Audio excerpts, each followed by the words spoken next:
Ladies and gentlemen, welcome to Caspersight. Yesterday, I had the honour and privilege to have a conversation with Nick Pope, aka the real Fox Mulder. Nick Pope worked for the UK MOD for 21 years, and in between 1991 and 1994, his job was to investigate the UFO phenomena. So in the conversation that we had, we spoke about the New Jersey drone situation, we spoke about alien technology, we spoke about the implications of ET and human race. We also talk about the UK version of the Roswell incident, the Rendlesham forest incident, which happened in 1980, and also the famous Cosford incident that happened in 1993. That and more. Be sure to check out all of Nick Pope's social media links below, and also two books, which is the Rendlesham forest incident and also Blood Brothers, his most recent book, plus his brand new movie, which has just been released on Amazon Prime, Apocalypse COVID. Be sure to check those out. If you're into aliens, UAPs, ghosts, paranormal, things like that, the strange, weird and wonderful, make sure you subscribe, because this is what we cover on this channel. Enjoy the conversation. Well, Nick Pope, it is absolute pleasure and honor to have you on here. Thank you so much. I really do appreciate it. We're going to get into a whole bunch of questions. I mean, obviously, the big news at the moment is the New Jersey drone situation, which I do want to talk about. But I think it would be an insult to not talk about your history. Could you just basically give us an overview for the viewers of what you did, a bit about history? Sure. Well, I was a civilian employee at the UK Ministry of Defence. I worked there for 21 years, had a number of different postings at progressively higher grade as my career progressed.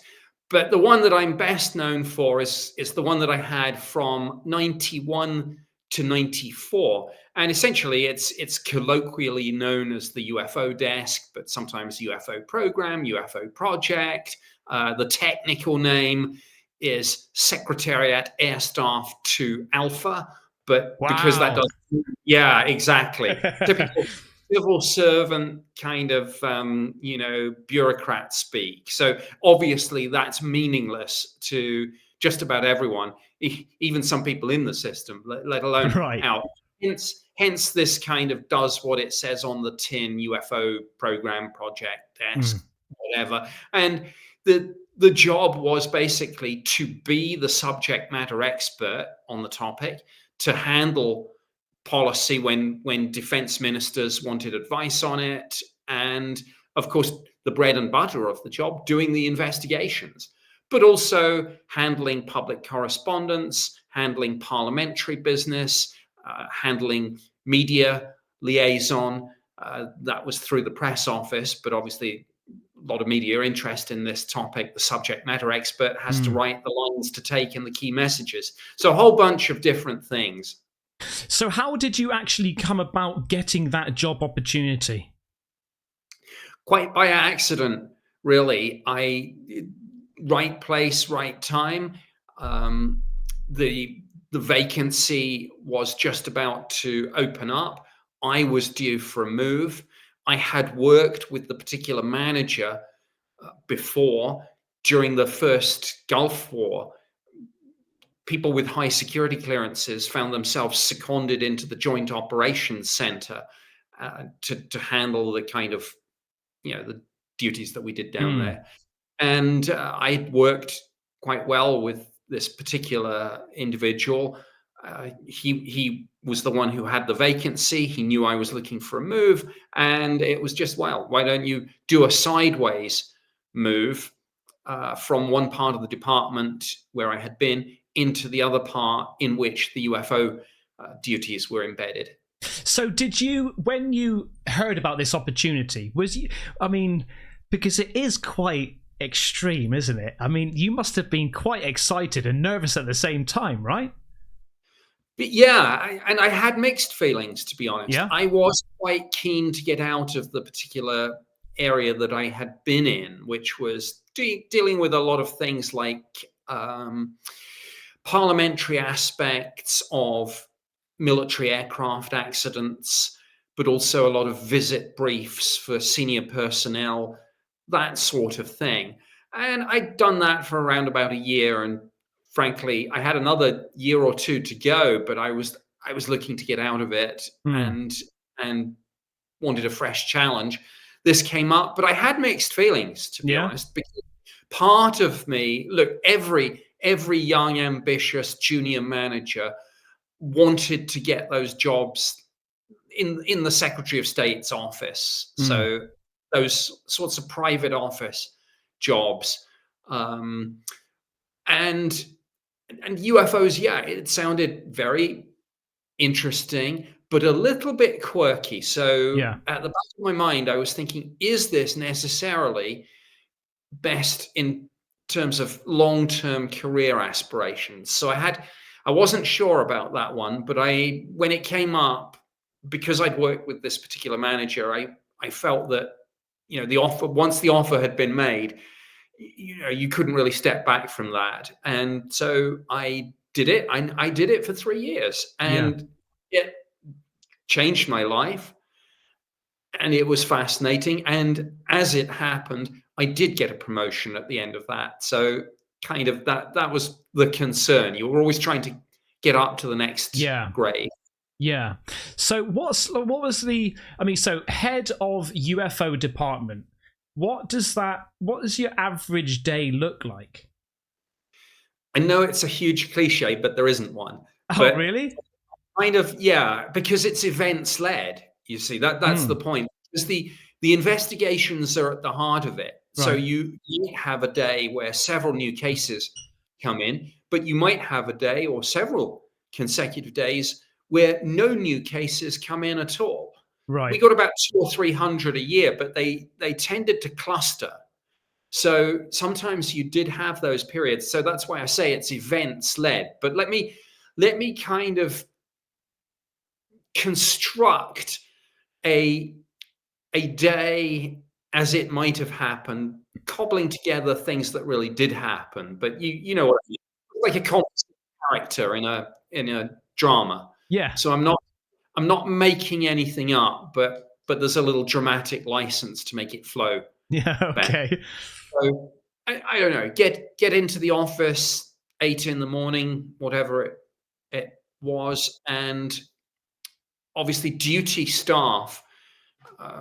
Some people are working the night shift, and if something happens, anything happens, could be a UFO sighting, but could be a complaint about noise from military aircraft, could be somebody's died on a military operation or exercise, but there's always somebody, even at 2, 3 in the morning, of course, there are people on duty, and those people take action if necessary, but if not, they leave the subject and say somebody's going to pick this up during the daytime. So get into the office, find that a couple of UFO reports got phoned in, and they would come to me as signals. But this is Hmm. back in the 90s. Now we sort of think that everything is email, but of course back in the day there was a lot of hard copy paper or signals coming out of a telex machine. Right. So I would find as soon as the registry staff opened things up and brought the contents of your in tray, I would find maybe a couple of signals had come in about sightings reported in the night. So I would take a look. Okay, what does it look like we've got there? And one of the things that I had up on the wall was a big map of the United Kingdom, all the military bases, all the military exercise areas, ranges, danger areas, Right. civilian airports, flight paths, also the notices to airmen. So I would take a quick look, and let's suppose for the sake of this typical day, I would very quickly find an answer. So I would, oh look, there was a night exercise and they were dropping flares. Yeah, let's have a look at these UFO sightings. Yeah, date and time match up. Description, yeah. Location, oh, absolutely. They would be being able to see it from there. That's what it is. Case closed. Right. Uh, So is it like is it normally when you get a report of a UFO? is your knee-jerk reaction more so as, okay, this is a potential threat straight away to us, the government, the United Kingdom, or is it this is more unlikely a lantern or a flare, or what's your general feel when you get these reports that come through?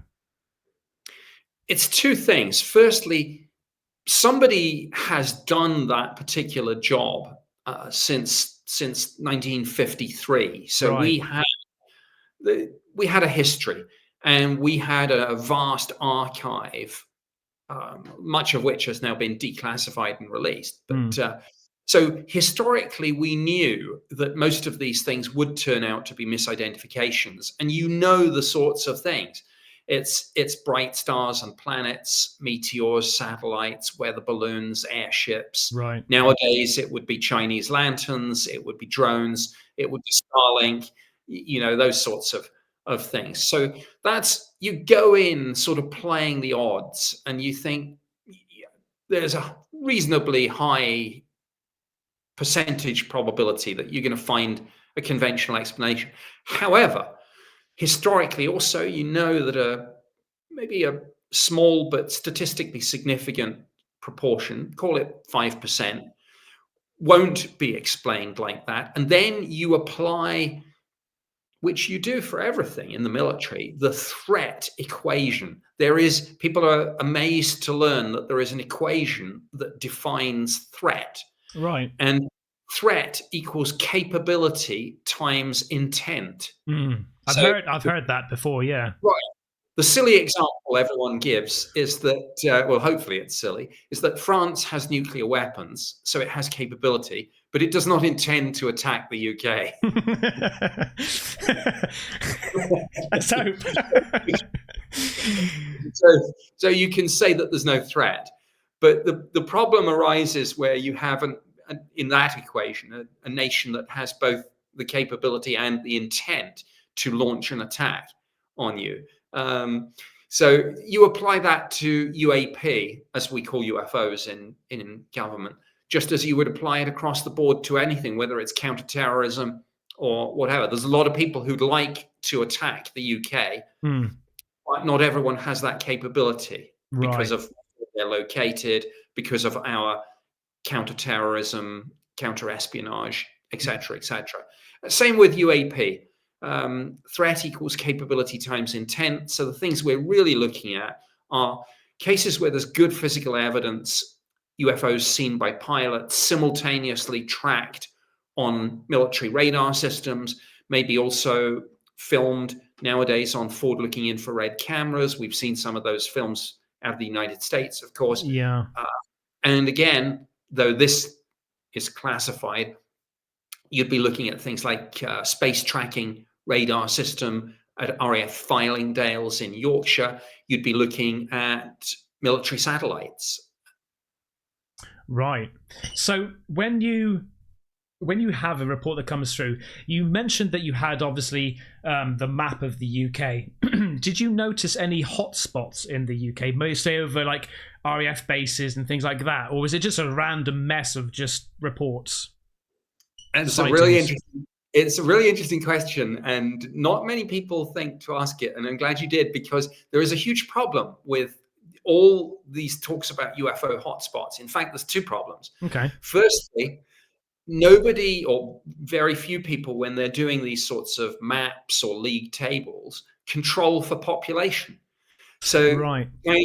One time I asked one of my admin staff to go back and do a historical project, and I got some blank maps of the UK, and literally asked her to go back and take the raw data and do an X mark the spot. Well, we didn't have to go very far with that to realize that what we were looking at was population density maps of the UK. And I mean, so the sightings cluster around London, Birmingham, Manchester, Liverpool, Leeds, Glasgow. If there's anything strange in the sky, there are more potential witnesses, even when you factor in light pollution and obstructed views. So that's point number one. Point number two, again, you're your point about the RAF bases, and this is a problem that the US military is grappling with right now. Congress has asked this question.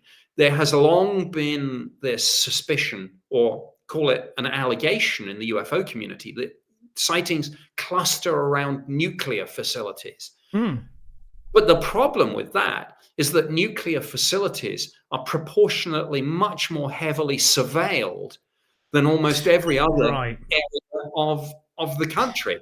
Okay. So is it confirmation bias? Is it that kind of, yeah, we're getting those reports because that's where we're pointing our cameras, and we've got our guard personnel on patrol, and we don't have a good answer for that. Yeah. Well, it sort of leads on to my next question is, it seems like we are getting more sightings nowadays. Is it because more anomalies are in the air, more UFOs, or is it because most of us now have mobile phones to point up? We've, quick access, quick, straight to the video, straight to a photo. Is it because of that? What do you think it is?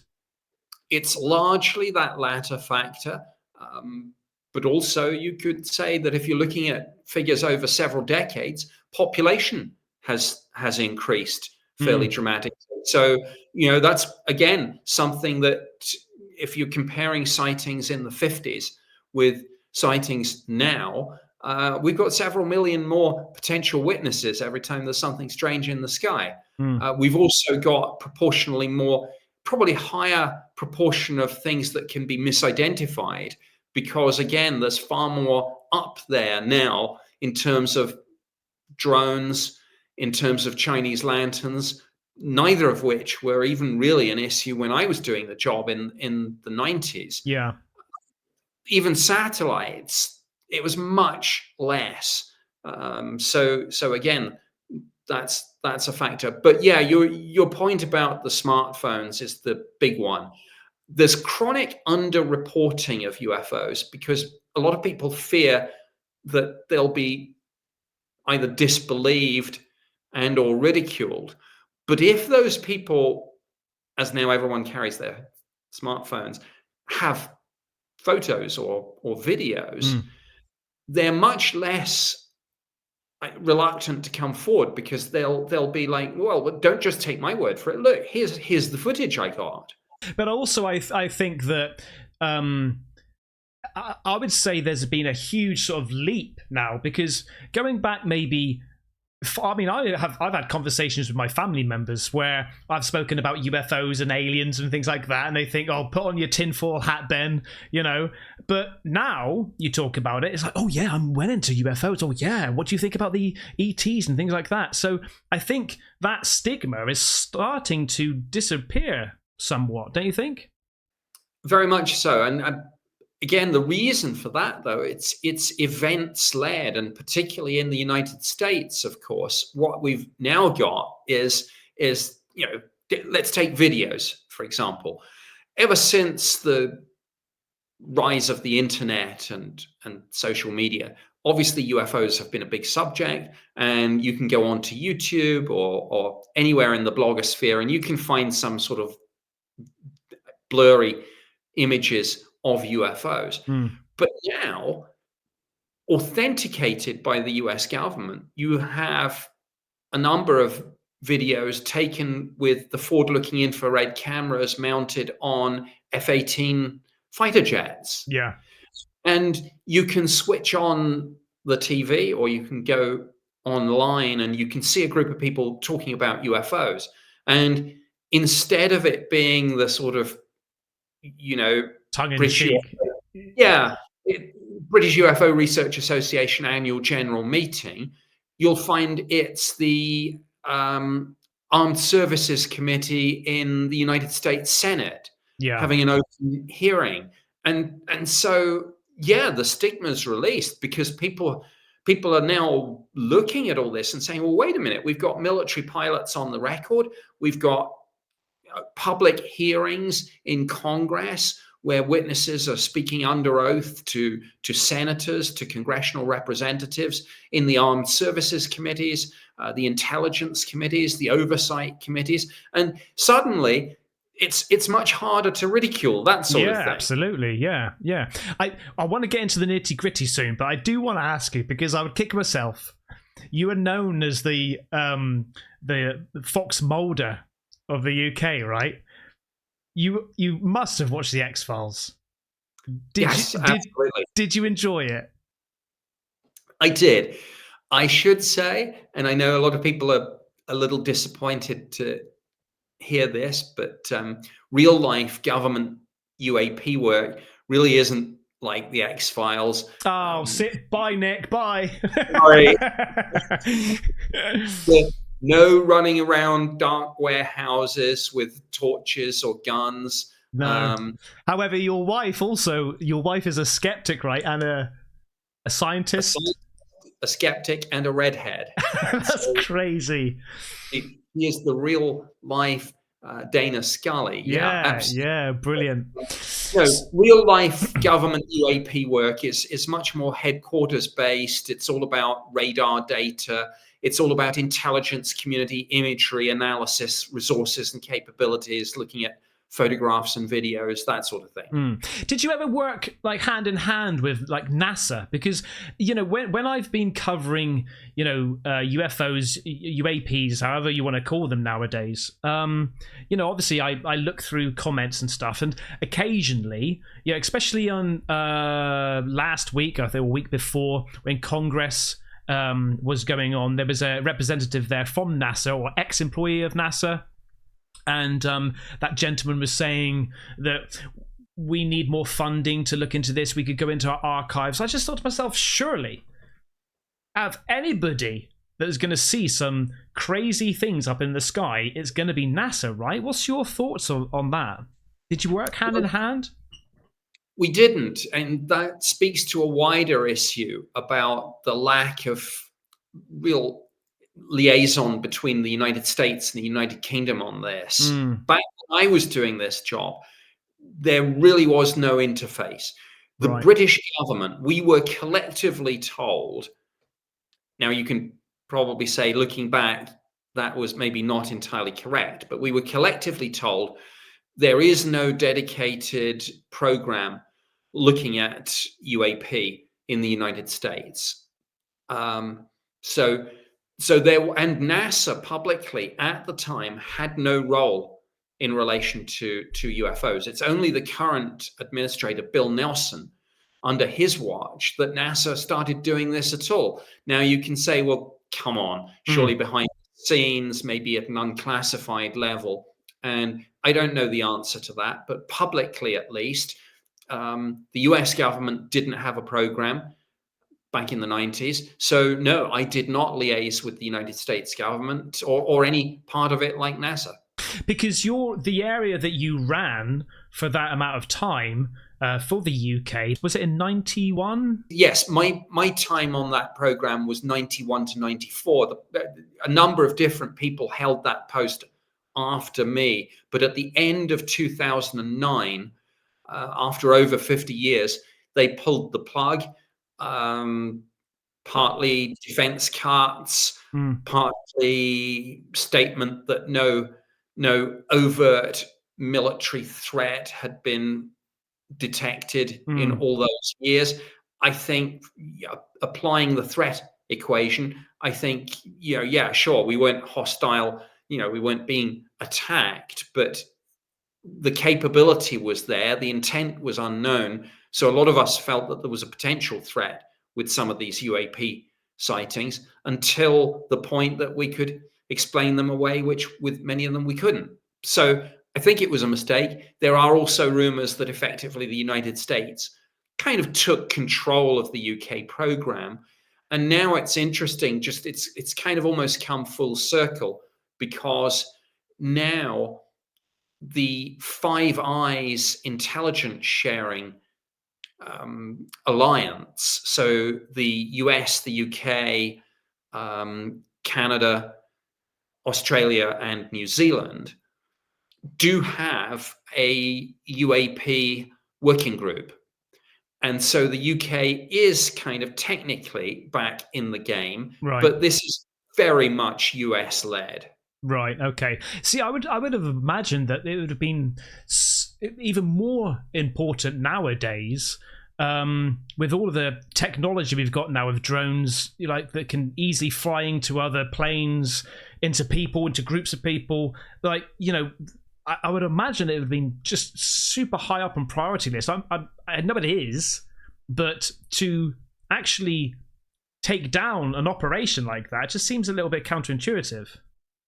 Yeah, again, it depends what language you use, because the Ministry of Defence will say, of course, that they are devoting a lot of time and resources um, into counter drone technology. In fact, the lead story on the Ministry of Defence website just a few days ago read British Army conducts successful anti-drone test, and that was a directed energy weapon. Hmm. So basically, they kind Is of that fired the laser.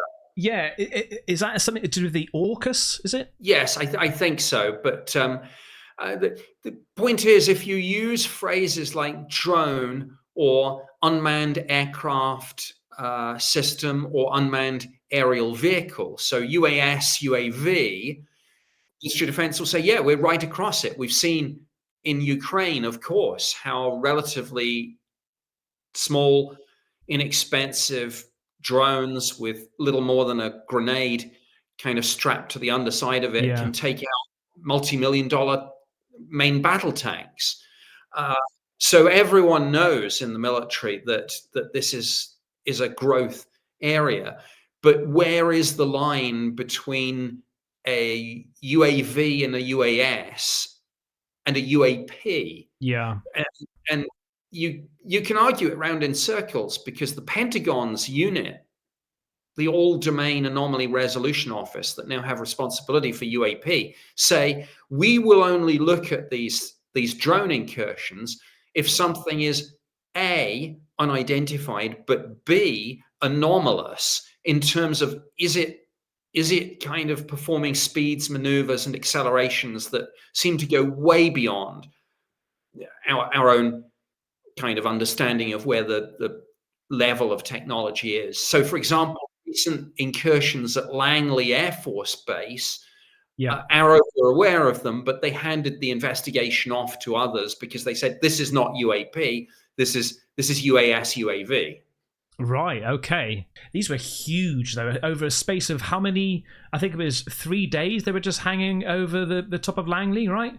And these were like 6 foot wide, Yeah, or six yes, meters wide. yeah.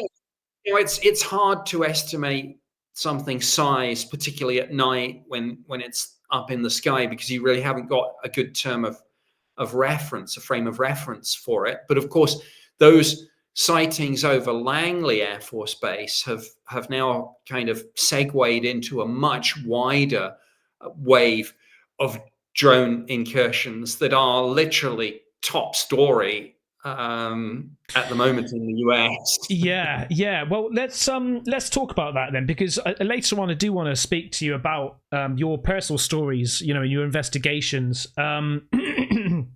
But yeah, the situation going on at the moment in New Jersey, which has been now over 3 weeks, I suppose, reported. What's your take on them? Because there is back and forth. It's frustrating for anyone, especially I would imagine the locals in New Jersey. You've got these things flying about their houses, tens of them for weeks on end, and nobody seems to know what they are, or it. I've got to be honest with you, seems to care. That's what it comes like from the government. They don't. They're like, oh yeah, look at those. What are they doing? Well, I think one of the problems is that there are so many, I would almost venture to say too many different agencies involved in this. Because Right. if you look at the number of official statements that have come out over the last few days and weeks, we've obviously got local police involved, and sometimes obviously then city authorities, so mayors, but also at higher level, congressional representatives, where something happens in their constituency area. But then when it comes to like the federal response, the FBI is involved. Mm-hmm. Department for Homeland Security is involved, and of course, the Department of Defense has been involved. So we've had a Pentagon press conference about this, and it's also come up in White House press briefings from national security figures. So there's almost too many different people with their finger in the pie here, and that is a recipe for confusion. It's a recipe for left hand, right hand. It's a recipe for mixed messages. And guess what? That's exactly what's happening right now. Do you think it's on purpose to confuse the public, to scare the public? You're going into a little bit of conspiracy theories now, but, you know, I would kick myself if I didn't ask. Because when you've got blatant, you know, drones, UAPs flying around, and a straight question as, what are they? And the answer is, I don't know. You know, do you think it's a scare tactic? Do you think it could be the government doing this themselves? Are they the government drones? Well, that's one theory, that some of this is sort of secret black project technology, and that obviously one thing you would want to test is not only how well does this fly, but what is the public reaction going to be? What is maybe the military or law enforcement reaction going to be? So you do have this concept of a blind test, where one part of the military tests something and doesn't tell other parts of the military or other parts of the federal or local government, precisely because they want to see how people will react under real life conditions. Whereas if you tell them in advance what's going on, you never get anything other than an artificial reaction, because everyone's like, okay, people, the test's starting in 10 minutes. Be ready. Keep an eye on your radar screens. That sort of thing. So that's a possibility. But actually, sorry, Nick, but you actually think that is a possibility, that the government could do such a thing as that, to test a population? Because I think, like I say, New Jersey is the most densely populated state in the whole of America. It's a huge thing to do, to test.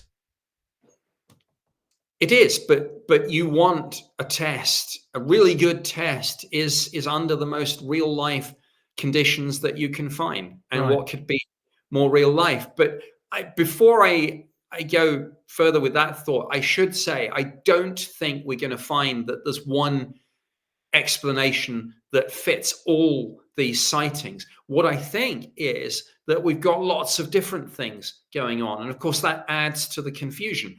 I think there are at least 3-4 different things. Number one, some of this is hobbyist drones. I mean, I've heard the reports about the bigger ones, the ones that seem to stay out longer, but clearly some of it is just hobbyist drones, and some of it is it's almost getting farcical. So, for example, yesterday I saw some footage on social media of a news organization sending up drones with cameras on to try and find other drones. Well, guess what? People are going to see those. They're here. So some of these are just going to be hobbyist drones, commercial drones, fairly standard stuff. But I think that with all due respect, it's sort of I think people know what a drone is that you can buy from Argos than a drone which is the size of a small car. They're reporting. I think they can distinguish the two, right?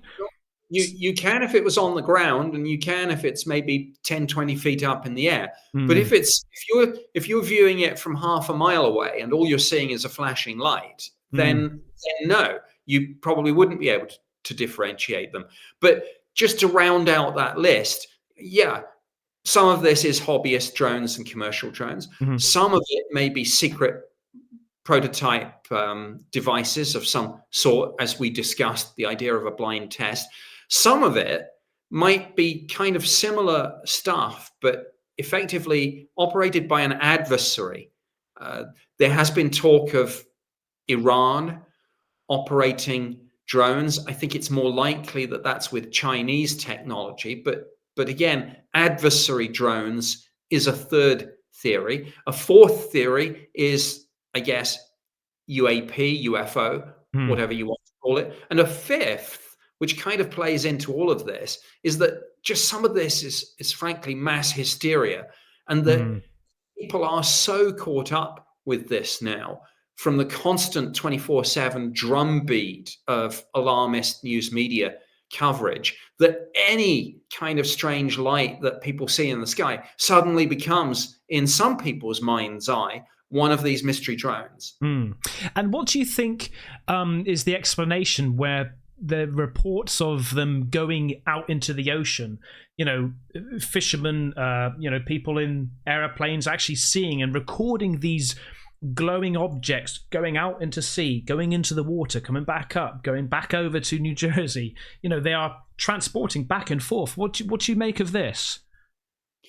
This makes me think of the espionage angle to this, the idea that an adversary, possibly Russia, more likely, I think, China, maybe through a proxy, might be Iran, might be even commercial entities, is launching some of these from the sea, either from a submarine, which maybe briefly surfaces with its lights out, launches a drone swarm.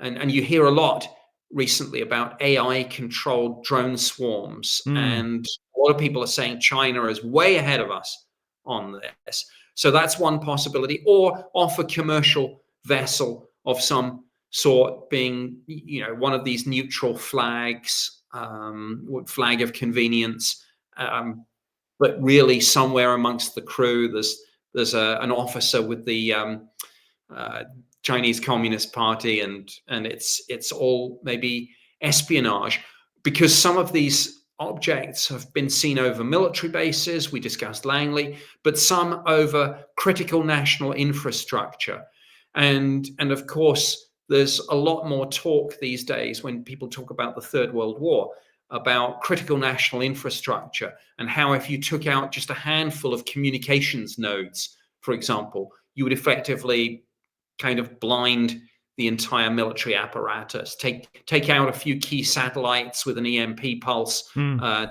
few other. So the idea that some of this may be espionage over critical national infrastructure is kind of a scary thought, and brings home the reality that whatever we're dealing with here, this is something that should be treated as a defense and national security issue.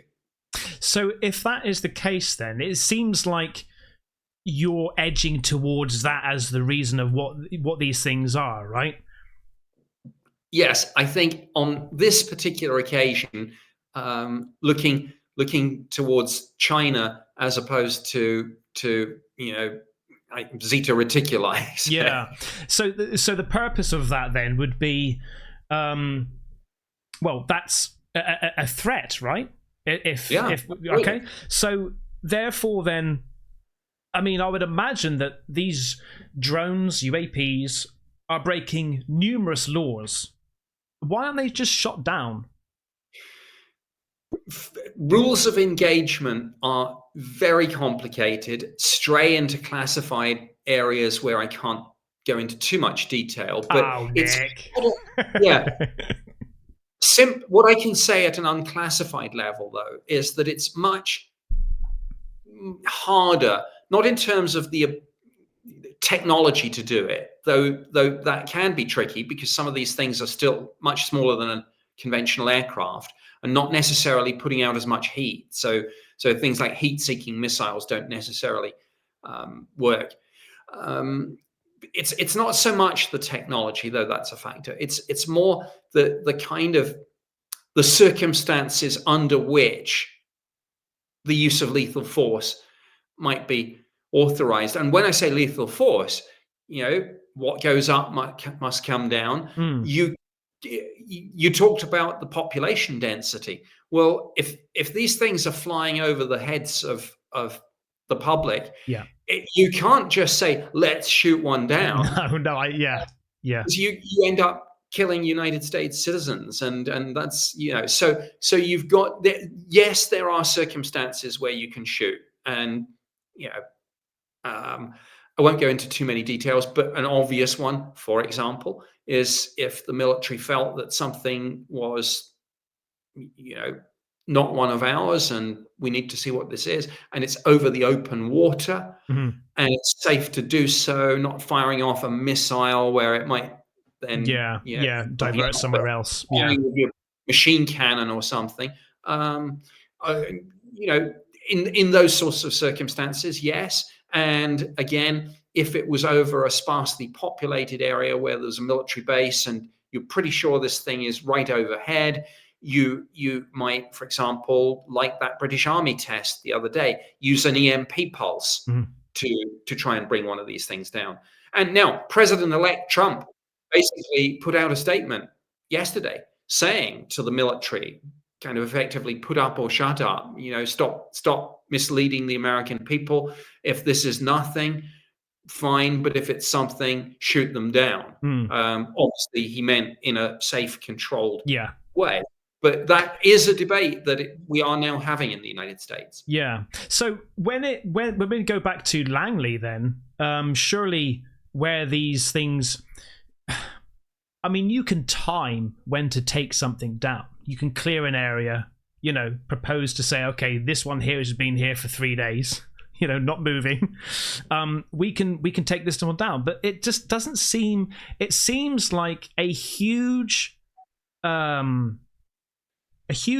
potential attack that doesn't seem to be being controlled. Can you see how it's frustrating for the general public to try and get their heads around? Yes, I'll say two things that possibly pull in different directions here.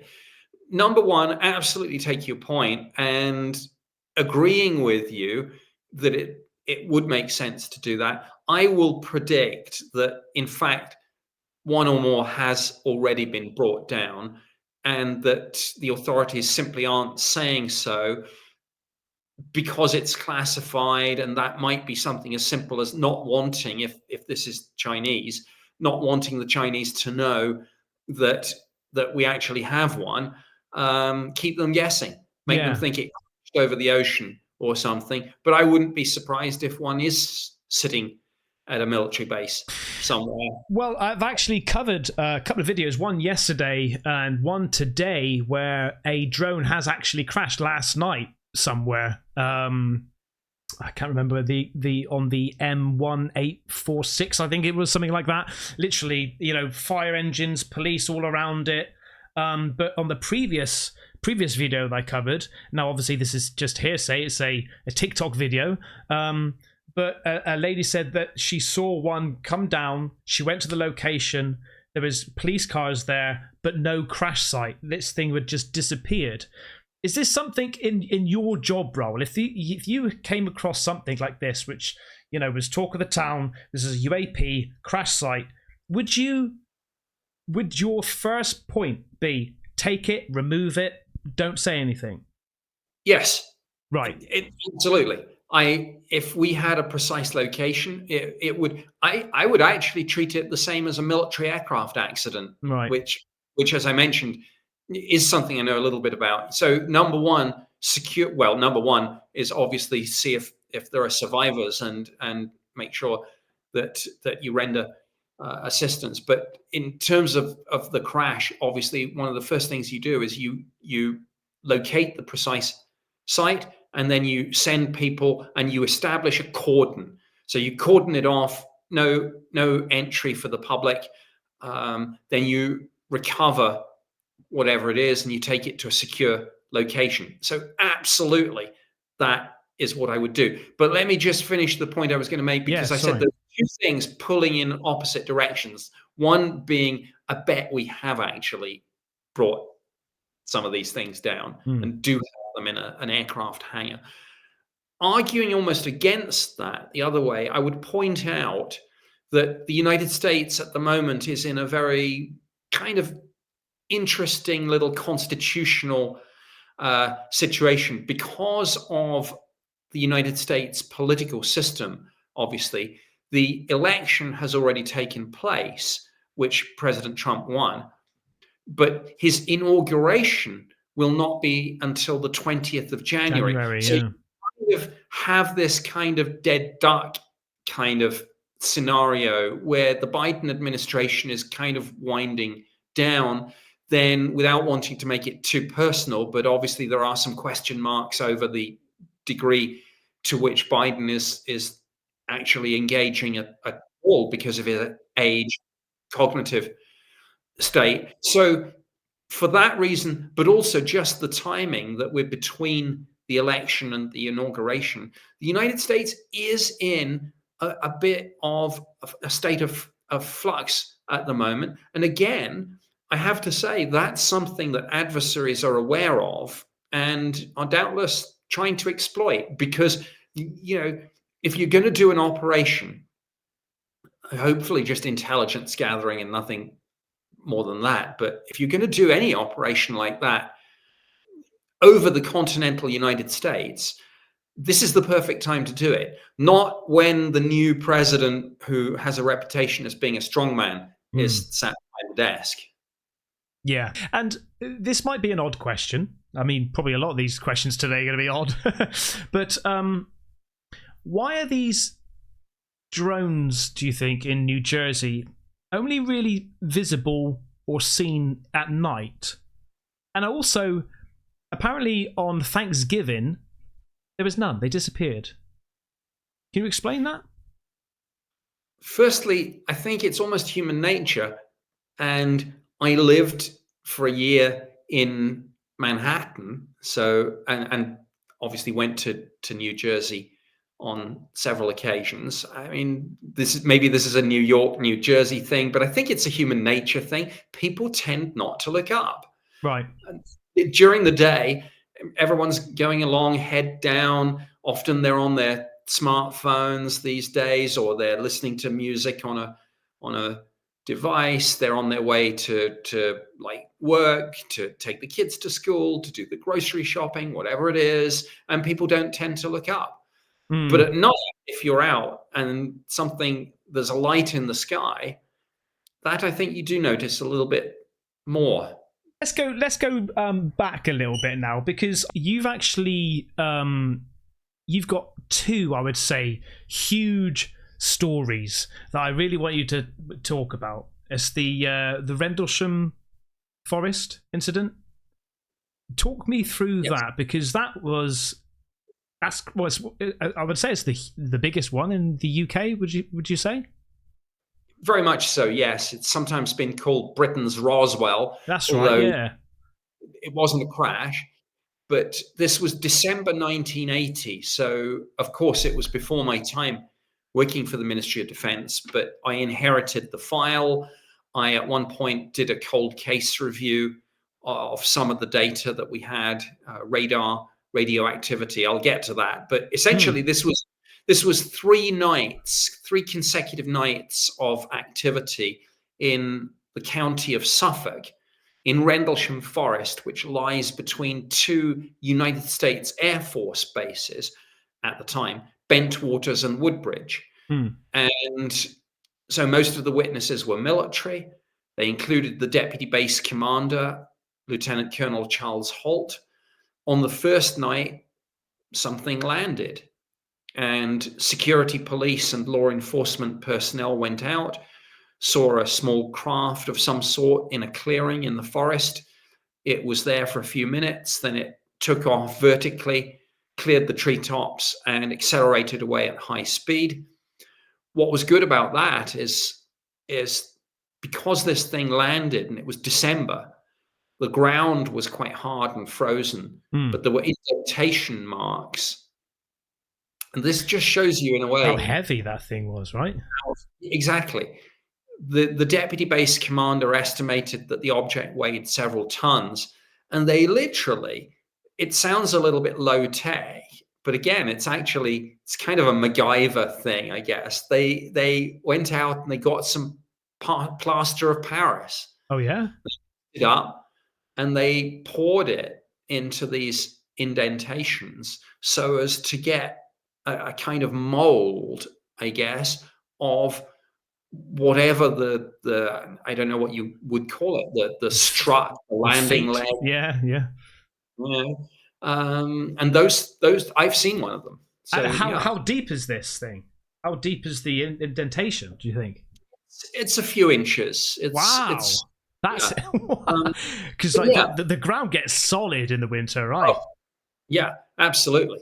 Now, to compound that situation, there was physical heat given off by this object to the extent that the sides of the trees that were facing inwards to the clearing where this thing landed there were burn marks and scorch marks on some of those trees.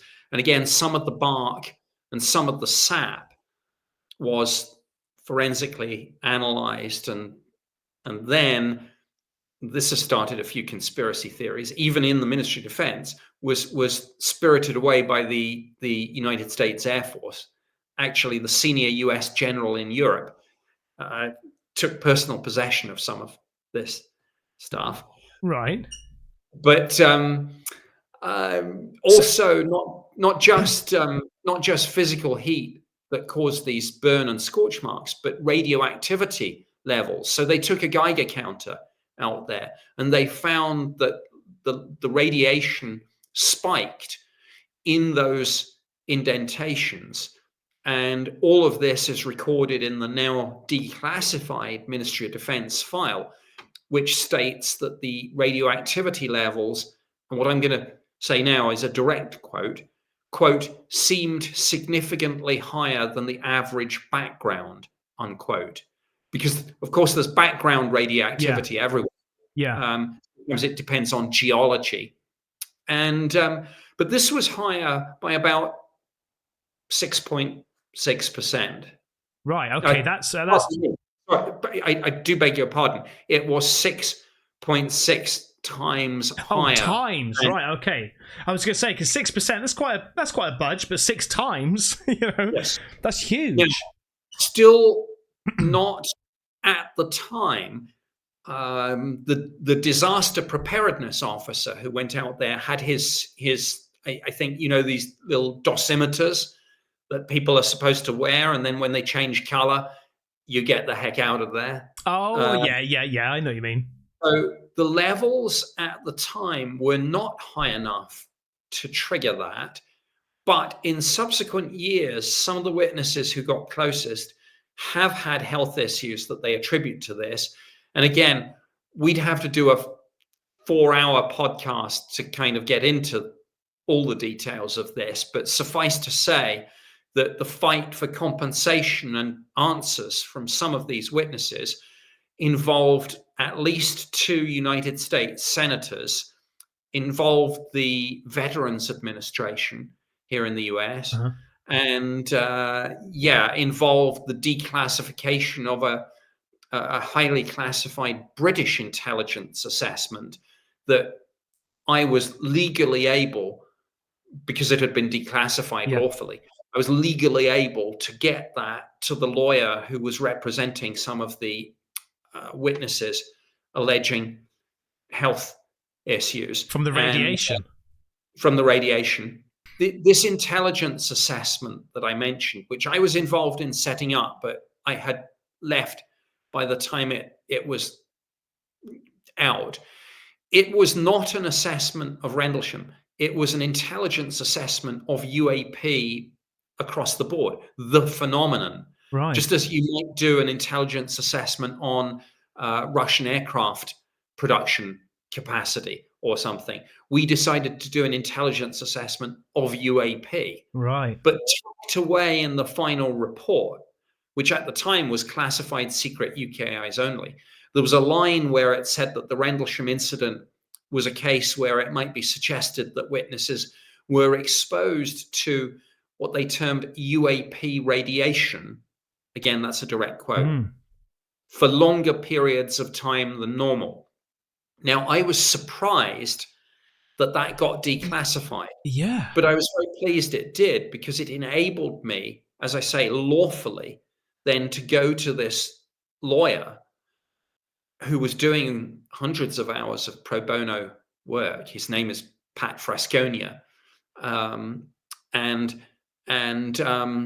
to enable him then to take that to the VA, who had been denying settlement.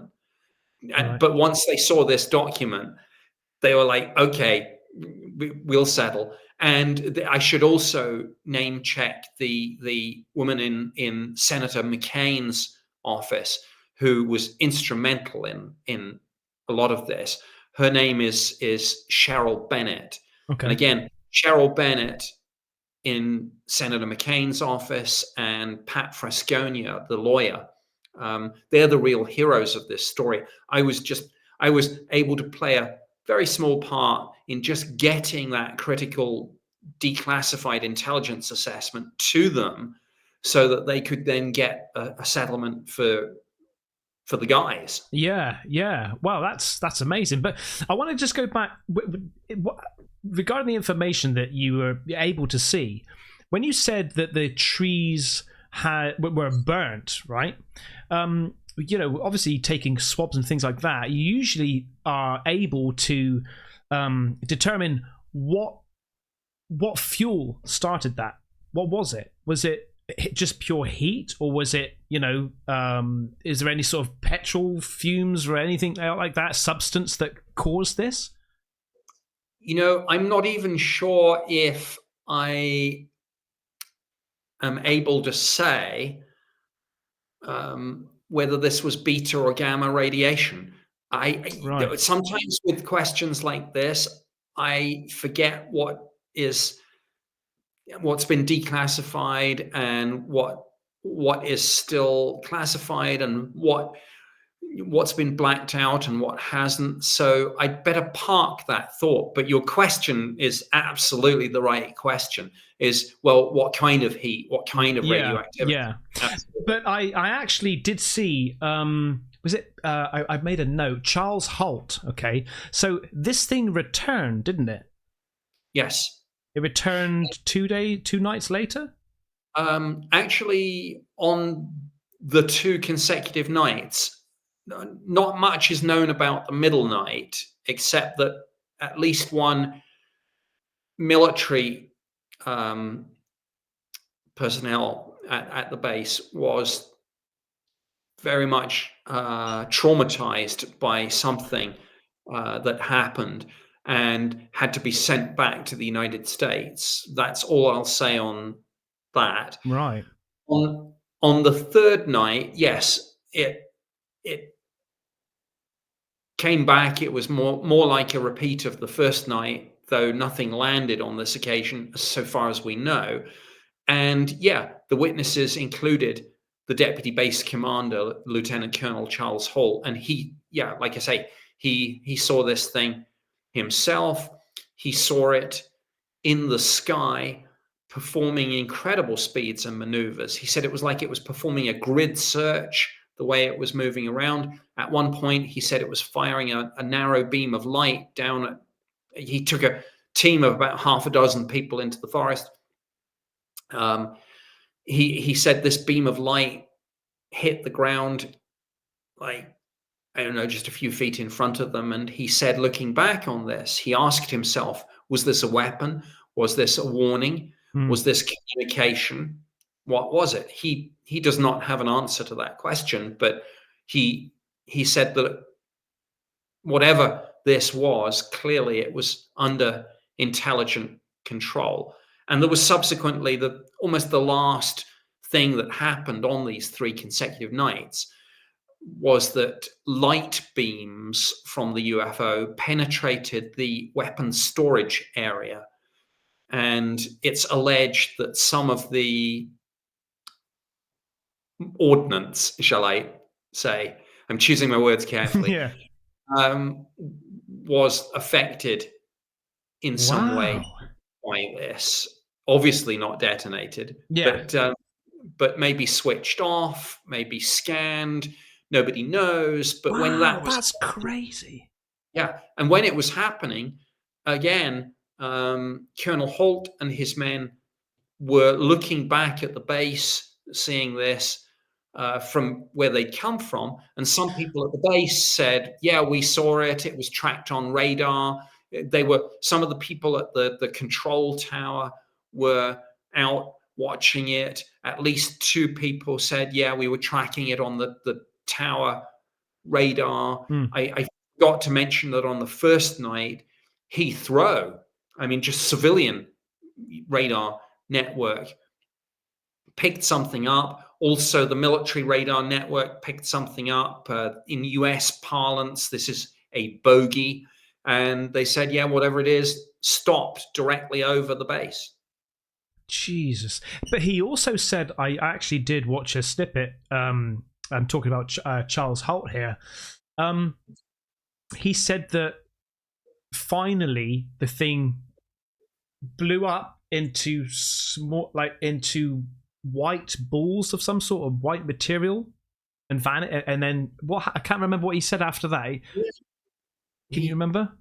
It's almost like this thing exploded into different parts. And he said that at other times it was as if multiple objects, and I've heard this before in other cases, it's almost like the idea that an object can split into multiple parts that can operate independently, but central control, and then come back and reform. Now, we don't really have the technology to do something like that, particularly back in 1980. But again, it's an intriguing aspect of this, and it is something that I've heard in other UFO reports. Yeah, what that reminds me of is, you see these orbs, these glowing orbs, and then smaller orbs, like almost like a triangle formation spinning around this thing, almost like an energy source.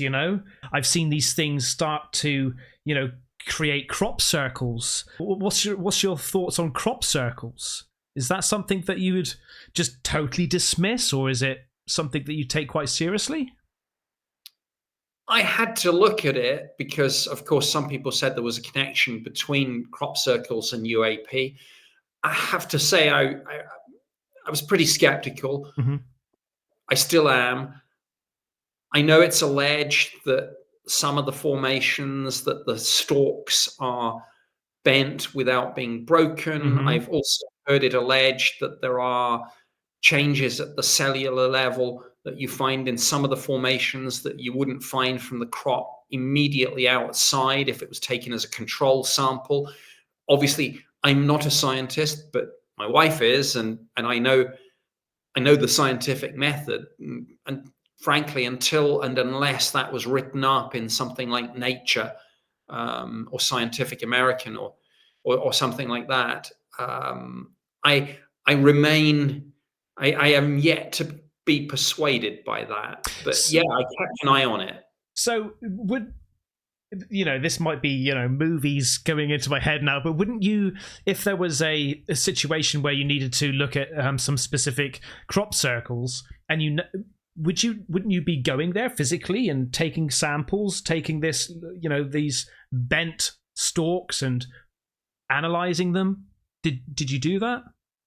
Well, this was a year or 2 after that posting, but I stayed peripherally involved, shall we say, in this. I was one of the first people into a very interesting formation that appeared close to Stonehenge called the Julia set.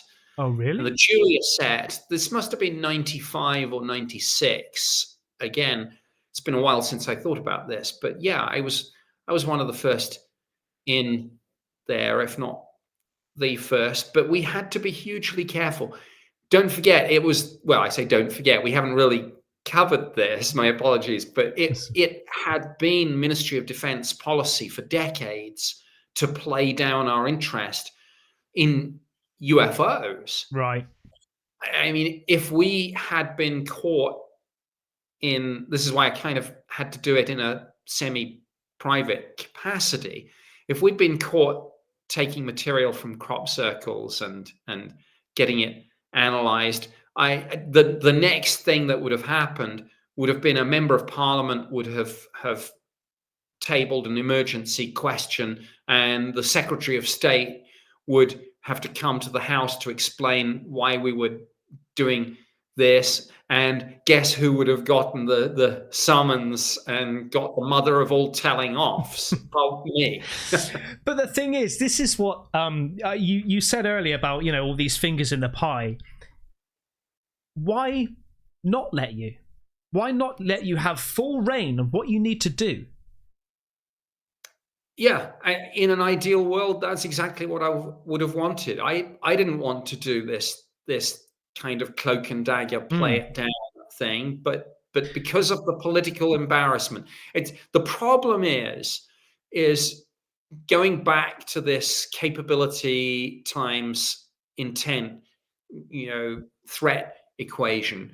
Is no government of any political persuasion in any nation wants to say that it's lost control of its airspace, or that there are things flying that our pilots see, that our radar operators track, that we occasionally scramble jets to try and intercept, but they run rings around us and frankly seem to have a technology orders of magnitude above and beyond our own. No government wants to get into that conversation. And the way to avoid that, having that conversation, is to play down the whole thing, to try and dismiss the UFO phenomenon with sound bites about it being of limited interest and no defense significance.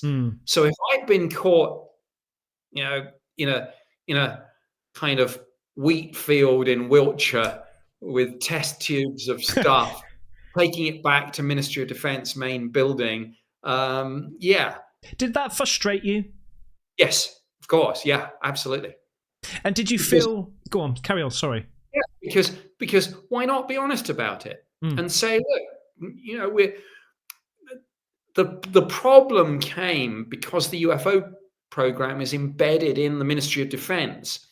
If we'd followed the French model, and France is one of the few nations that embeds its UFO program not in either the military or the Ministry of Defence, but in their National Space Centre, we would have followed a much more scientific model, and we wouldn't have had any qualms about saying, look, we don't know what this is in our airspace. It's a mystery. And because it's a mystery, we should find out. But because it's embedded in defense, and defense is all about projecting power and authority, you don't want to project that kind of, there's something in our airspace and it runs rings around us and we don't know what it is. You must have had this sense of this umbrella overwatch. And was there ever a situation where you maybe got a little bit too close to something and you were told to just calm it down a little bit, like the smoking man on the X-Files? Let's put it this way. I was never threatened. So it's not, again, like I say, real government UAP work isn't quite like the X-Files. So there's no cigarette smoking man. But on occasion, and I think your question, you kind of, I think, instinctively knew that this would maybe be the way. It's a very British thing. It's a very civil service thing. It's a sort of, look here, I think we've probably taken this as far as we can. Probably time to pull the plug on this one. Yeah, I understand. I get what you're saying. I think I read I think it was something that you wrote or something for the BBC, and you said, unfortunately, it's not like Men in Black, it's like Men in Grey. Oh yes, that was BBC Future. I wrote an article for them, which actually turned out to be the most viewed article on the BBC News website that day. So they put it on the front page. Wow! And yes, I used that phrase, not so much Men in Black as Men in Grey, to try and convey to people, just imagine a cross between, and I've never put it like this before, so I'm really glad you asked this, but imagine a cross between the X-Files and Yes Minister. Right, yes. Oh, God. A very British X-Files. Yeah. Following the British civil service model. So Men in grey, not Men in Black. Yes. Do you believe in aliens? Yes, You do. I do. And so that is that something that drove you? No. No. I was always going to do that job to the best of my ability, whatever I believed. And at the time, I didn't believe. Right. And my belief now, yes, part of that comes from having handled the UAP issue, but part of it just comes from, whether it's Hubble or James Webb or just the better understanding we have. I mean, I'm showing my age, but when I was a kid, we didn't even know that there were planetary systems around any other star aside from our own sun. Now, of course, we have several thousand exoplanets, and everything that we know about the universe makes us seem more and more ordinary, frankly. And the more ordinary we are, the less special we are, more ordinary we are, more likely it is that there's life all over the place out in the cosmos, because we're just an ordinary little rocky planet orbiting a fairly common type of star. Hey, that's what I've always said. It's even mathematically, it's impossible for us to be the only ones, really, when you think about the sheer size, But I want to. There's lots of talk about bases maybe in the ocean that ET never even left. They've always been here. They were here, before us, and 80% of the oceans haven't been explored. What's your thoughts on that? It is interesting because, of course, it ties in with something that one of the other people who's spoken out about this a lot in recent years, Lou Elizondo, has said. Now, Lou Elizondo, of course, former intelligence officer with the US government, served in a number of different capacities over the years, but was handling the UAP issue for the Pentagon. And he popularized, I don't know if he actually coined it or whether he popularized it. I'm afraid I either don't know or have forgotten. So I don't want to do him that disservice. I don't think so. I think there's always been some sort of idea, speculation. Yeah, but he specifically, I'm talking about the phrase transmedium travel in relation to UAP. This is fairly new, and Lou, if he didn't invent it, he popularized it and brought it to the table in terms of the conversation we're now having about this. And he said that one of the 5, as he puts it, there are 5 observables that differentiate genuine UAP from the sorts of things that people misidentify and report and get excited about, but actually have conventional causes. And he says one of the 5 things that people look for in government, in the military, in the intelligence community, is one of these 5 observables is so-called transmedium travel.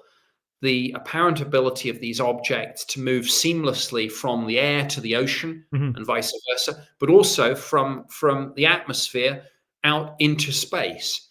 So, yeah, I don't know what to make of these stories about underground bases. I guess we're touching almost now on ancient astronaut theory, the idea that we were visited in the past, we misperceived these extraterrestrial visitors as gods, we worship them, we built things to commemorate their visits and to honor them, and some of them never left. They're called the Watchers, and some of them maybe are now, those that did leave are maybe coming back, and you hear a lot of people say the ancient gods of Egypt are returning.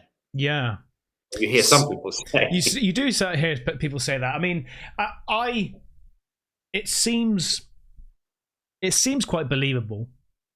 It doesn't seem, excuse the pun, alien. But do you think that's the case? I don't know. It's an intriguing theory, but I don't have any. There's certainly no smoking gun. I'm not sure I would say that there's say, strong evidence to support that particular hypothesis that Mm. these are the ancient gods returning, as opposed to any other hypothesis. You'll hear some people say could be time travelers from the future. You'll hear other people say something from other dimensions. Mm. If it's extraterrestrial, I guess my favorite theory is that they're coming here as anthropologists to study emerging civilizations in the universe. Yeah, yeah. Because the thing is, that's the sort of thing that we would do, right? If we notice Mhm. civilization on another planet, we would want to watch. We'd want to find out what's going on there, wouldn't we? Exactly. And I know people will say, well, you shouldn't be anthropocentric about it, but we can't not be. Mm. And it's the only model that we've got. So, but I do think it's one of the few good assumptions that we can make about visiting extraterrestrials. Assumption number one is obviously to get here when we can't get there. Their technology must be orders of magnitude above our own. And a second good assumption is, as you say, that curiosity is inextricably linked with intelligence, and that any other civilizations will have those same drives, desires to find out what's going on, to explore. Um, I was going to lapse into seek out brave new worlds. Yeah. But no, the point is a serious one. It's knowledge, not just to acquire shelter or defend yourself against predators. It's knowledge for knowledge's sake. And that's a good thing. And it's what makes us human. It's what makes us, I think, truly intelligent in a slightly, not maybe different, but, you know, upper end of the spectrum way. And I'm sure we'll find the same in the wider universe, that intelligent life that becomes a civilization, a spacefaring civilization with technology. So not just like a civilization like ants or bees, which Yeah. which have complex social Oh, structures and absolutely. Yeah. build very impressive things, but Yeah. not technology in the sense of space probes, for Yeah. example. Yeah. I think any technology driven civilization would have that same, let's acquire knowledge for the sake of knowledge because we want to find out what the universe is like. Yeah. Now you touched earlier, Nick, on we don't as a country want to show any weakness in our air defense. Okay, and this is a lot of the reason why information isn't cascaded to the general public.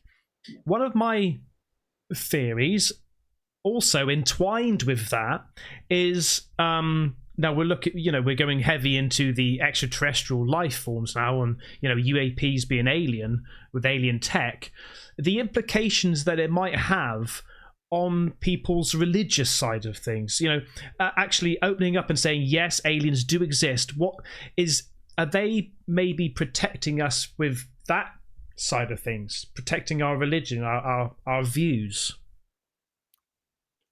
The societal implications of this are huge. And I think you're right to highlight religion. There's no doubt that the confirmation of the existence of extraterrestrial life, particularly intelligent life, and doubly, triply so if we're interacting with it in any way, whether it's communication or even face to face, this would be the biggest and most profound event in human history, Mm. and it would deeply impact every aspect of our lives, from politics to the economy, from science to philosophy, everything. But few areas would probably be as profoundly impacted as religion.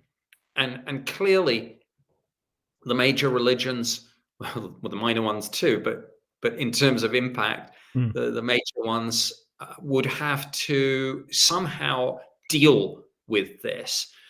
It might, at one end of the spectrum, involve denial. I mean, Mm. you could look back at the Catholic Church and the scientific revolution, and and say that whether it was Copernicus or Galileo, um, these scientific discoveries that, for example, the Earth was not at the center of the universe and the Earth went around the sun and not vice versa, these were deeply uncomfortable truths, and they were regarded as heresy, and some people were burned at the stake for things like that. So there might be denial, but more likely there would be some, I don't know, scrambling around to incorporate this new reality into the narrative. The Catholic Church, interestingly, having been caught out first time around, they're trying to get ahead of the game, and probably, so far as I'm aware of, the major world religions have put more thought into this than the others, and have, for example, issued statements where they say there is no doctrinal objection to the existence of alien life because, as one theologian, Catholic theologian, put it, man may place no creative limits upon God. But clearly, those are nice words, but we don't know what we're going to find. There are so many variables. Is it going to be disclosure, or is it going to be first contact? Are we going to find extraterrestrials that are friendly or hostile? Are we going to find ones that we can understand even? And that's going to have an effect on how all this plays out. And that in turn is going to feed into the religious and theological implications. Yeah, because it's almost like this would formulate yet another divide. I've seen in my comments that people are excited about the idea of, aliens, and others are, these are demons. Do not trust them. These are from different like parallel universe and things like that. It's a very split decision on. So you would find absolute chaos, I think. And yes. And this is why I asked you the question. I think if that was the case, do you think that would be a big enough reason for the government not to tell us? It might be, yes. It might just cross that threshold, particularly if the secret is in the hands of the US government, for example, where we know that a lot of people have very deeply held Christian beliefs. I mean, what if the reality of this, what if, for example, they encounter this intelligence and they say, we regard religion as primitive superstition? Or what if it's worse than that? What if they say, oh no, all your religions are completely wrong? Oh my God. We worship the one true God, and they can go on to unpack something that you and I would regard as just crazy. Absolutely. So yes, it is so potentially explosive. And of course, speaking to your question, you've only got to see the over the years, but to this day, the torture, the hatred, the open war that is driven by religious differences, to see that if you then threw in this sort of left field grenade of aliens with either an alien religion or no religion or a demonic religion, that the authorities, if they could put a lid on this and keep it from getting out, might bend over backwards to do just that, because this would be just too much. Okay. I want to talk to you about the Cosford incident that you were involved in, and because I think that it's an area that I'm not too familiar with. I probably should have, but can you walk me through what happened there? What was the story?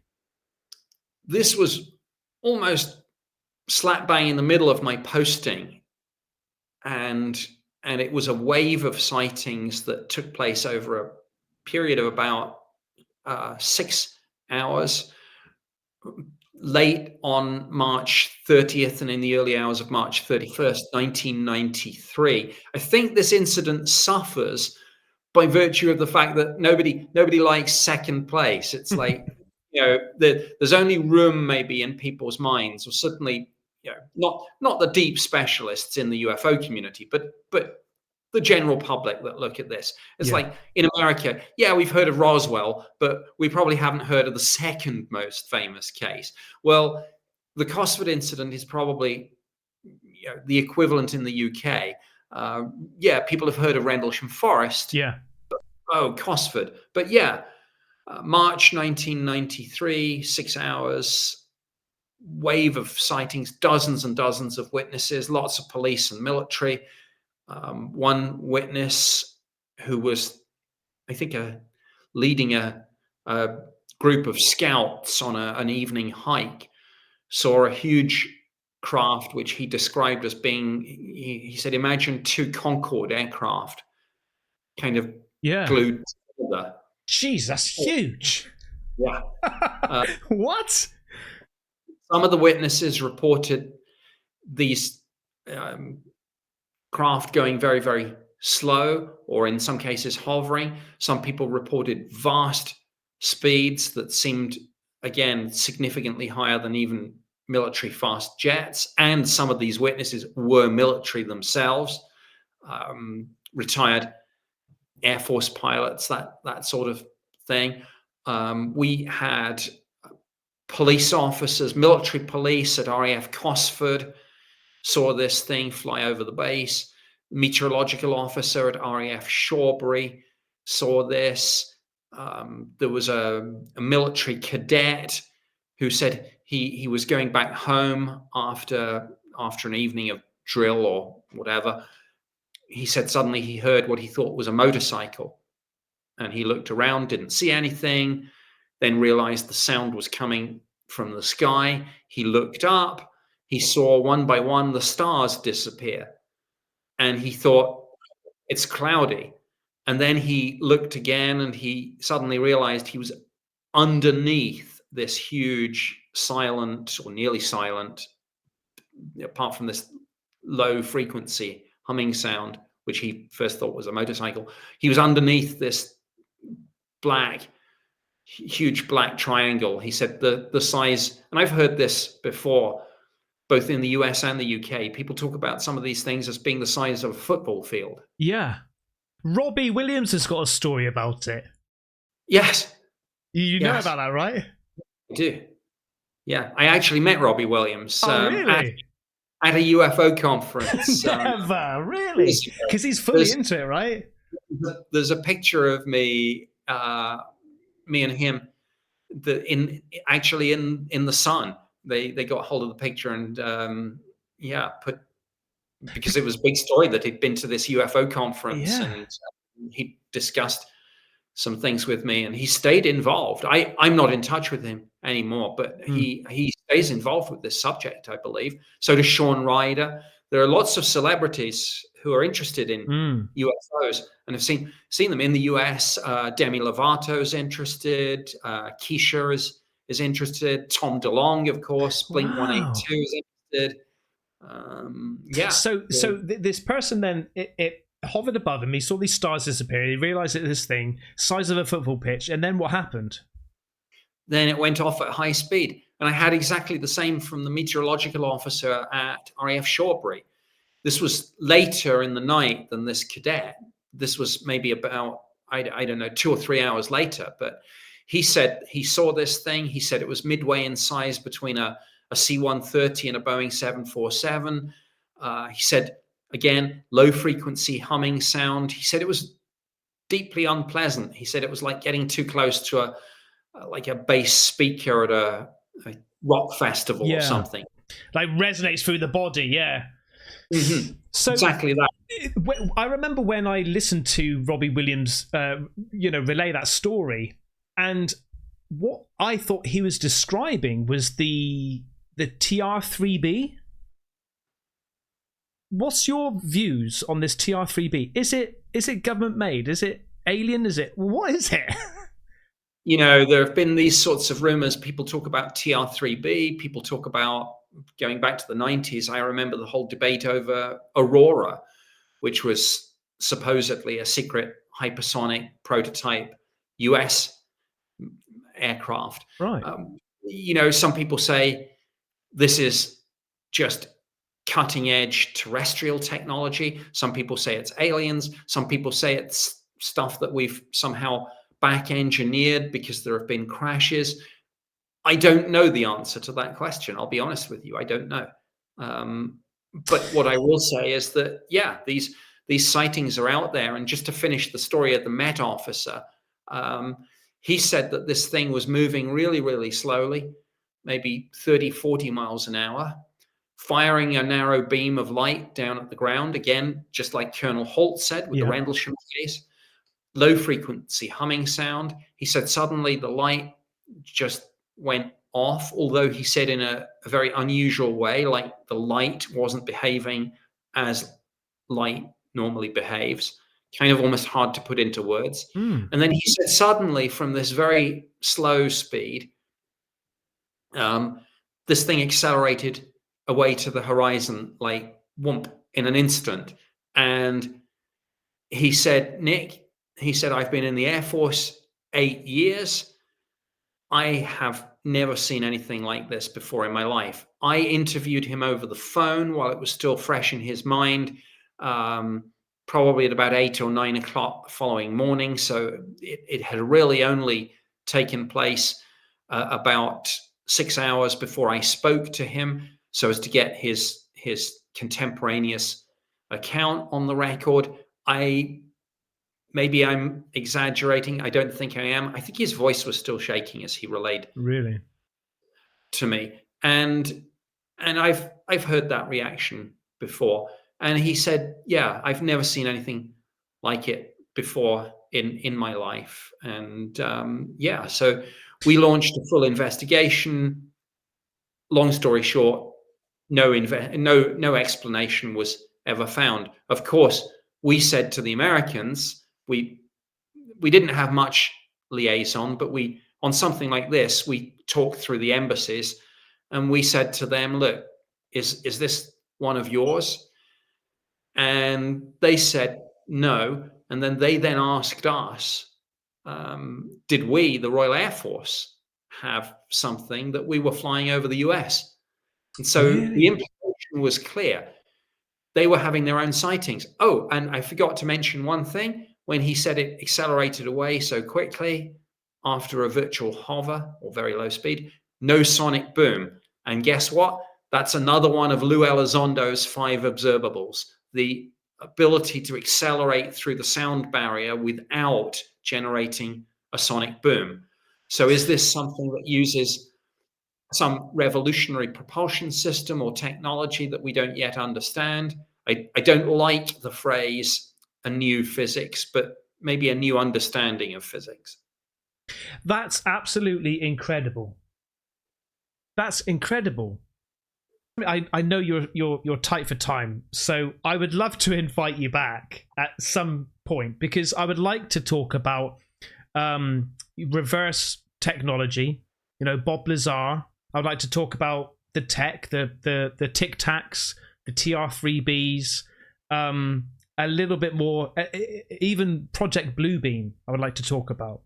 For me, what's confusing though is that these sightings, especially about these crafts that can shoot off at supersonic speeds without any, sonic boom or anything like that, they've been going on for so long. Movements like these Tic Tacs that they've recorded going across the oceans for years. People have been documenting this.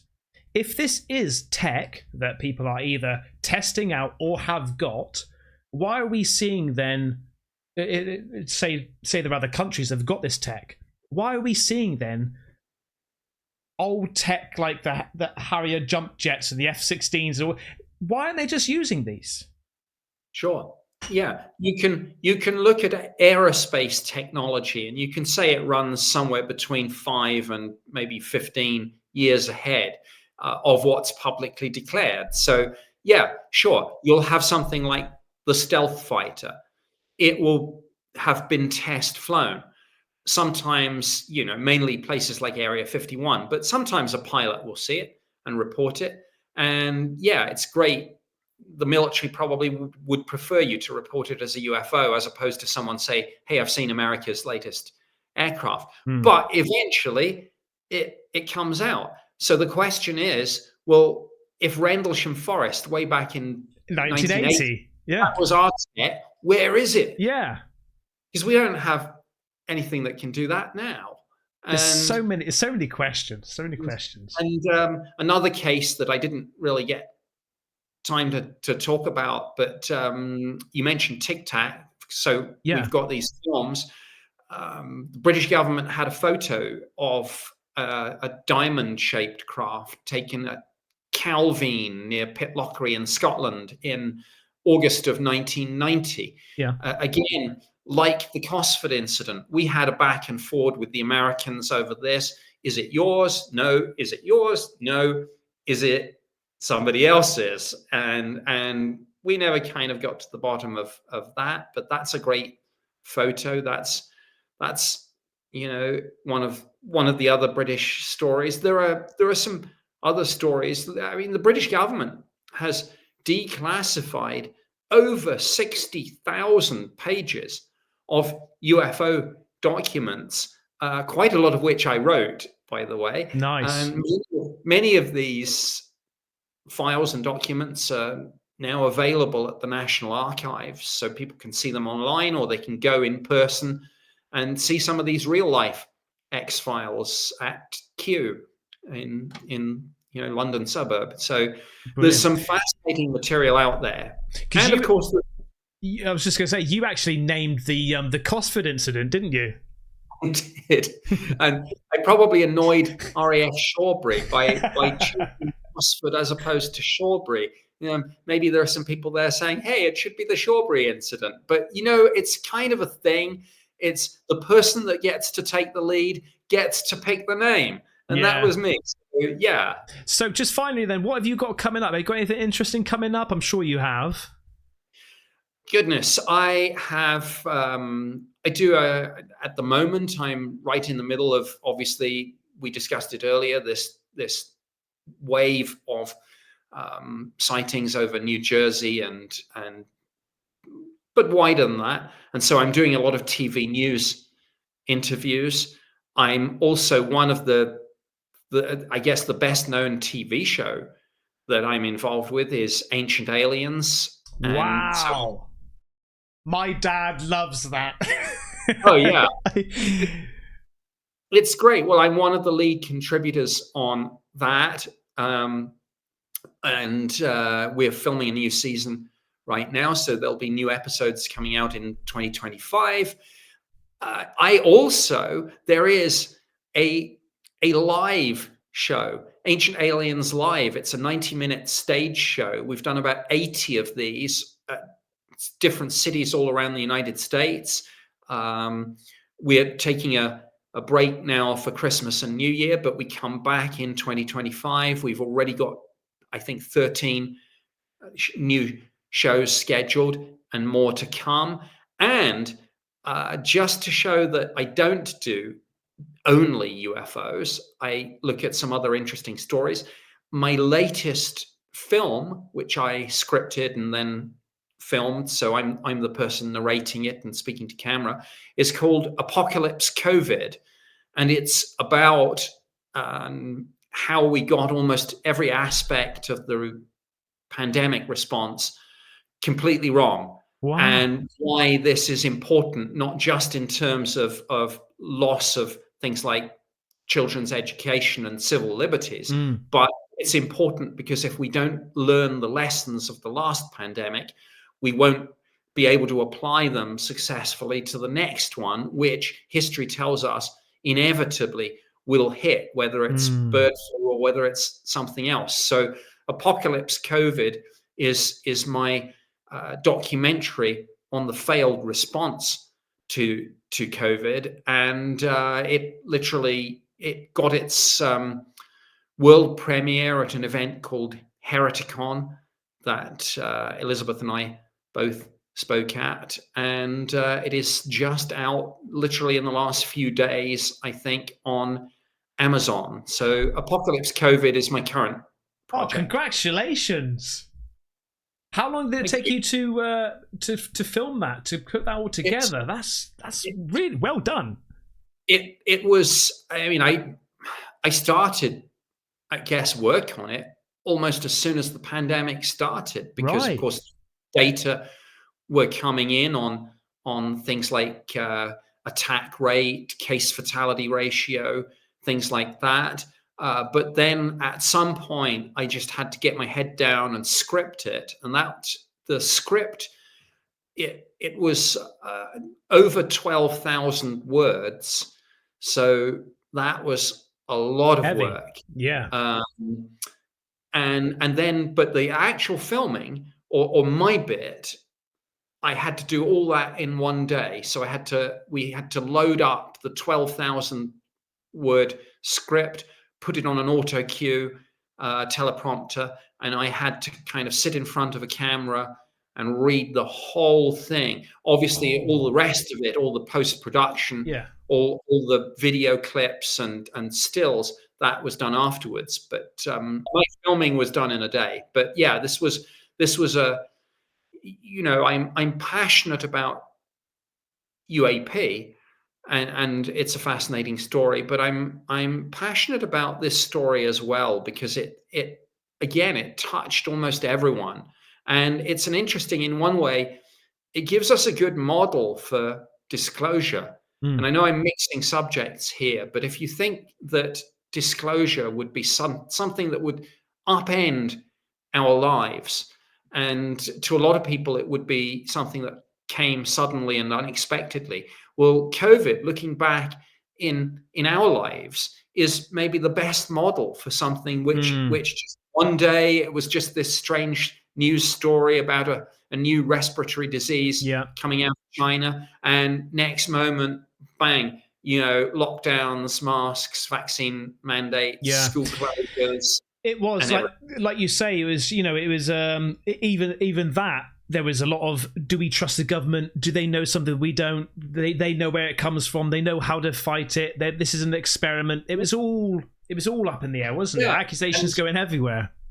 yeah, and things that, what I think, why I made Apocalypse COVID is the thing, in one sense, that I guess made me most despairing of people's kind of I don't know, critical thinking, in a sense, was that we swallowed this everybody's at risk narrative, and we swallowed everything we were told. Like, for example, if you said, do you think it could be something that leaked out of a laboratory?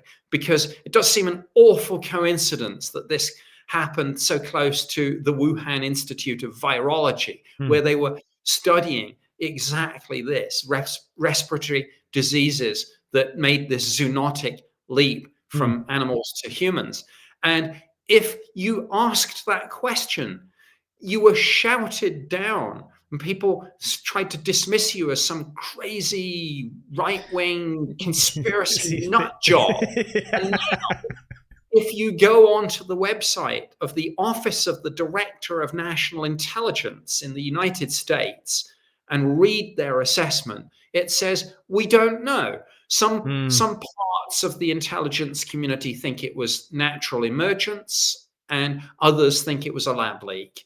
Yeah. And I fell out with some family members over this thing.